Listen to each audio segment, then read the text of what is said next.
You see the face coach is making? That means there's wit stirring inside. There's something witty that's going to come out. What was your reaction, Coach? There's a lot of build-up there to be witty now. Yeah, there's nothing there. Yeah. My apologies. Totally, yeah. Look. Here's my feeling on it. He said once, I don't want to talk about it. And then he said again, I don't want to talk about it. And then the guy asked the third question. It's what part of I don't want to talk about it is hard to understand. And some people say, well, this is a paid appearance.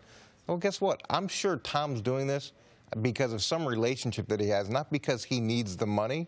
So if they want to do this to him, I'm sure that whoever asked those questions or whatever time slot that was, that's probably going to change. So let's talk about the issue here. It's not necessarily his relationship with the radio station, which clearly they pushed a little too far, and they saw what happened. He hung up the phone.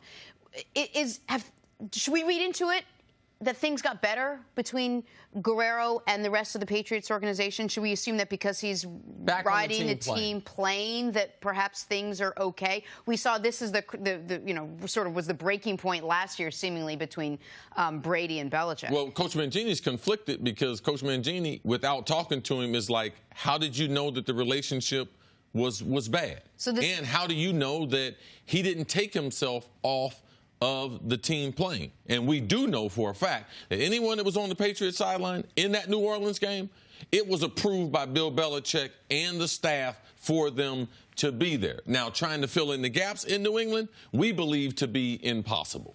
And looking at the team playing or games in the preseason, it's kind of like projecting performances out of the preseason. Sometimes you may have family go on the preseason planes. You may have extra sponsors go on the preseason planes. There's a lot of different things there. Now, whether he'll be on the sideline or on the team plane during the season, who knows? And who knows what the conversations have been in terms of the relationship or the expectation or any of that. What we do know is Tom doesn't want to talk about it. He wants to talk about the season.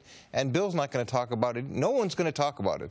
And I doubt very much that things have dramatically changed one way or the other. I mean, so you're right, see, there are things we don't know, but there are things we do know. We do know that Guerrero used to have an office in the building and doesn't anymore. We do know, unless all of the reporting has been wrong, that Belichick has not been a fan of the more players that have gone and worked with Guerrero. Most NFL coaches are not a fan of you seeing personnel outside the staff that they're paying an exorbitant amount of money for. So this is not a Bill Belichick. The coaches I've been involved with, even I'm sure that Mike Tomlin right now, because Antonio has a guy that used to work for me. The guy's credible. He's a great trainer. But he can't be on Pittsburgh staff. I know Antonio wishes he could be, but he's not. So we're not talking about Mike Tomlin not letting Antonio's trainer fly with the team and everything. And it's almost the same situation. So I'm glad you brought up Antonio's trainer, because I actually wrote in my notes I wanted to ask you about this. When it comes to Guerrero, one of the things that I find interesting is Brady is arguably the greatest quarterback, maybe the greatest football player ever. He swears by this guy. Why aren't, you swore by your trainer. So other great wide receivers went and said, I want to use Cris Carter's trainer. And maybe you got him from someone else. I'm not sure the history there. Why do you think more players, especially aging players, haven't gone to Alex Guerrero? The only guys I know of that have ever worked with him are Brady's buddies. Like Tom Brady, so Gronk's done it, Edelman's done it. Guys that play with the Patriots. Yeah, two of those three guys had season-ending surgeries, got hurt. Right, correct. So, that's why there is intrigue surrounding this trainer. It's not just because he has questionable practices and about water and concussions and cancer treatments and things like that.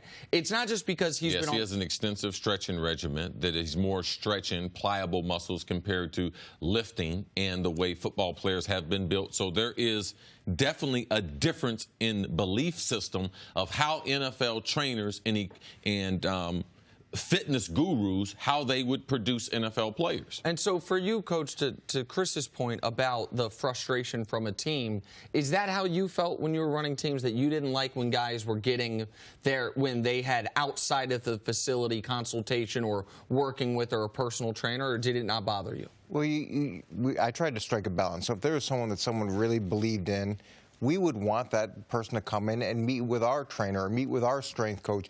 Maybe he has some really good ideas. Yes. Maybe there's some things that we can incorporate into our system. And it wasn't a function of you hated that they were going to someone else or you wanted to completely isolate them from outside interaction. That wasn't it. It was you wanted to make sure that the medical and the treatment and the training phases were all coordinated so you understood exactly what the player was going through. Now, what you do get from some of these outside guys, we had a chiropractor one time who wanted to diagnose some guy with a liver issue, and it's like, whoa, stay in your lane, okay? And sometimes when you get that outside, you get some of those outside influences, it creates problems that really aren't problems that then you have to These teams, address. they have these multi-million-dollar facilities. And what they try to do for a professional athlete, from the time you arrive until the time you leave, they want that to be a desirable location. So anything that we can do for you as an organization to help your job be so you don't have to get in your car. So having all these different things, chiropractor, anything else, a doctor, masseuse, a family practitioner, masseuse, all that. If you can get all that done at the facility, you make the athlete better because you take more advantage of his overall time compared to having him stop at 2 or 3 different guys after he's left a grueling day at the facility. Thanks for watching. Subscribe here to get the latest from the show. Also, be sure to check out more of the best clips from First Things First, or go watch a few segments from our other shows on FS1.